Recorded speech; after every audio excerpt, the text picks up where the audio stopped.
ডাইনোসরদের ফিরে আসার কথাই বলছি। তবে 6 কোটি বছর আগে গায়েব হয়ে যাওয়া কোনো প্রাণীকে রক্ত, মাংস, চামড়ায় দৌড়ঝাঁপ, হুঙ্কার আর ধ্বংসযজ্ঞের মহানায়ক হিসাবে ফিরিয়ে আনা তো আর চারটিখানি কথা নয়। আমরা প্যালিওন্টোলজিস্ট বা জীবাশ্মবিদদের দেখি মাটি খুঁড়ে ডাইনোসরের হাড়গোড় মানে ফসিল জীবাশ্ম যেটাই বলেন না কেন বার করতে।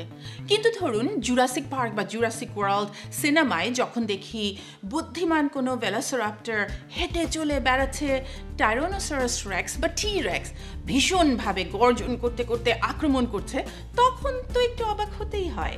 স্রেফ কিছু প্রাচীন হাড়গোড় দেখে এমন জীবন্ত সব ডাইনোসর বানান কিভাবে তারা?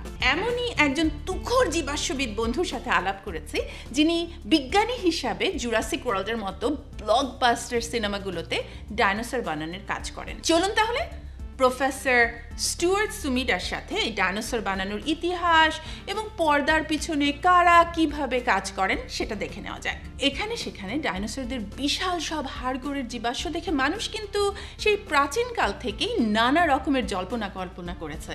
আগুন খেকো সেই ড্রাগনের গল্প হয়তো এসেছে সেখান থেকেই। 1800 শতকের প্রথম দিকে বিজ্ঞানের এক নতুন শাখা হিসেবে চালু হয় জীবাশ্মবিদ্যা। বিজ্ঞানীরা বিভিন্ন দেশে মহাদেশে হাজার হাজার জীবজন্তুর ফসিল বের করতে শুরু করেন। এর মধ্যে আবার ছিল দৈত্যের মতো বিভিন্ন আকারের সব হাড়গোড়। জীবাশ্মবিদেরা মহা মুশকিলে পড়ে গেলেন। চোখের সামনে দেখা কোনো প্রাণীর সাথেই তো এদের কোনো মিল নেই। এগুলো কোথা থেকে এলো? এসব ভয়ঙ্কর জন্তুদের উদ্ভব ঘটেছিল কিভাবে, কত আগে? কেনই বা তারা উধাও হয়ে গেল? 1841 সালে জীবাশ্মবিদ রিচার্ড ওয়েন এদের নাম দিলেন ডাইনোসর, প্রাচীন গ্রিক ভাষায় যার অর্থ দাঁড়ায় ভয়ঙ্কর লেজার্ড বা টিকটিকি। আমরা এখন জানি সব ডাইনোসর তো ভয়ঙ্কর নয়, এমনকি তারা টিকটিকিরও প্রজাতিভুক্ত নয়।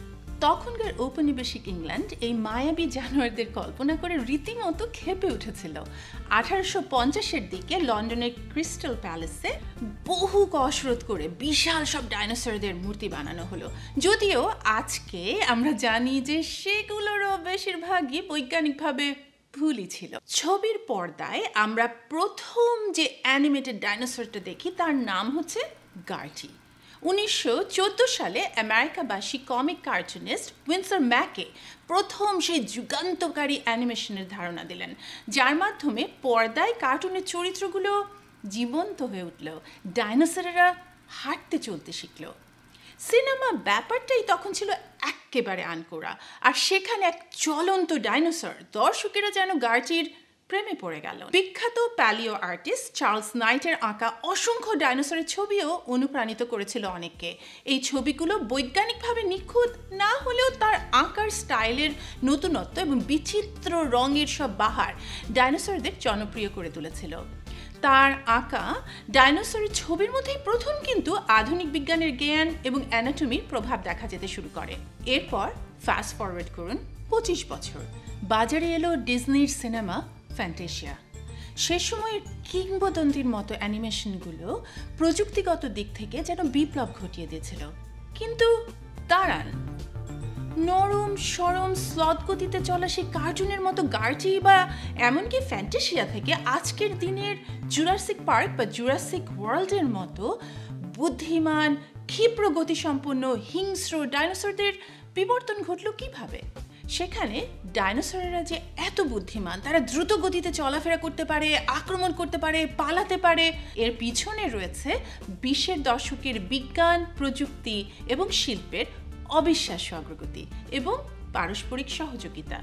এর মধ্যে আবার এলো কম্পিউটার এবং তারই হাত ধরে গ্রাফিক্সেও বিপ্লব ঘটে গেল। প্রথমে ভাবা হতো যে এই বিশাল বপু জন্তুদের রক্ত সরীসৃপদের মতোই ঠান্ডা হবে এবং তাদের বিপাকের ক্ষমতাও হবে গার্টির মতোই, কিন্তু পরে বোঝা গেল ধারণাটা মোটেও ঠিক নয়।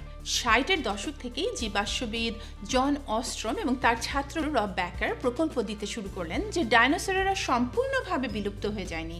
আজকের দিনের পাখির বিবর্তন ঘটেছে আদি উড়ন্ত ডাইনোসরদের থেকে।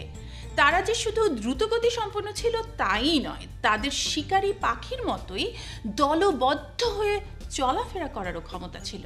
ডাইনোসরেরা প্রাচীন সরীসৃপ থেকে বিবর্তিত হলেও এদের রক্ত ছিল আজকের উষ্ণ রক্তের পাখির মতোই। এভাবেই সময়ের সাথে সাথে ডাইনোসরদের সম্পর্কে আমাদের ধারণা বদলাতে থাকে এবং পুরনো যুগের নির্জীব ডাইনোসররা ক্রমশ হয়ে ওঠে রঙিন, চতুর এবং ক্ষিপ্র। 50 বছর লেগেছে ফ্যান্টাসিয়া থেকে জুরাসিক পার্কে পৌঁছাতে। শিল্পীর কল্পনাকে কম্পিউটারে এনে সিনেমার পর্দায় ফুটিয়ে উঠানোর আগে তাদের কিন্তু অনেকগুলো ধাপ পার হতে হয়। প্রথমে একজন কনসেপ্ট শিল্পী ডাইনোসরদের একটা ছবি আঁকেন এবং প্রফেসর সুমিটার মতো একজন বিজ্ঞানী সেই কল্পিত ডাইনোসরের সাথে বিজ্ঞানের সংযোগ ঘটান। ডাইনোসরটা কিভাবে হাঁটবে, চলবে, নড়বে, আওয়াজ করবে তার একটা প্ল্যান ঠিক করা হয়। এরপরে সেটা যায় রিকোর বলে একজনের হাতে, যিনি কম্পিউটারের সাহায্যে একটা কঙ্কাল ঢুকিয়ে দেন এই মডেলের ভিতর। প্রফেসর সুমিডার পরামর্শ নিয়ে রিকোর মডেলটির শরীরের কোন অংশ কিভাবে নাড়ানো হবে এবং সেজন্য হাড়গুলো বা হাড়ের জয়েন্টগুলো ঠিক কিভাবে কোথায় জোড়া লাগাতে হবে সেগুলো তৈরি করেন। আমাদের এই পাপেট ডাইনোসর এবার যায় অ্যানিমেটরের হাতে, যিনি একে জীবন্ত করে তোলেন। অ্যানিমেটরের কাজ কিন্তু খুব সোজা নয়। তিনি এর চলা ফেরা, আওয়াজের মতো সব আচরণগুলো ঠিক মতো বুঝে নিয়ে মডেলটিকে 1 পা 2 পা করে ছবির স্ক্রিনে অভিনয় করান। এই অ্যানিমেটররা কিন্তু বাস্তব জগতের অনেক কিছু মেশান তাদের কল্পনায়। জুরাসিক পার্কের টিরেক্সের গর্জন মনে আছে? বিশ্বাস করবেন বললে যে এই রক্ত হিম করা গর্জনটা আসলে বানানো হয়েছে একটা বাচ্চা হাতি, বাঘ আর কুমিরের ডাক একসাথে করে। টিরেক্সের নিঃশ্বাস নেওয়ার আওয়াজ এসেছে আবার তিমি মাছ থেকে। বিজ্ঞান এবং প্রযুক্তির অগ্রগতির সাথে সাথে সিনেমার পর্দায় ডাইনোসররাও দিন দিন আরও জীবন্ত হয়ে উঠেছে। আমরা হয়তো আজকের সেই গাড়িটির পুরনো অ্যানিমেশন দেখে হাসি, কে জানে একইভাবে 100 বছর পরের মানুষ হয়তো জুরাসিক ওয়ার্ল্ড দেখে সেভাবেই হাসবে।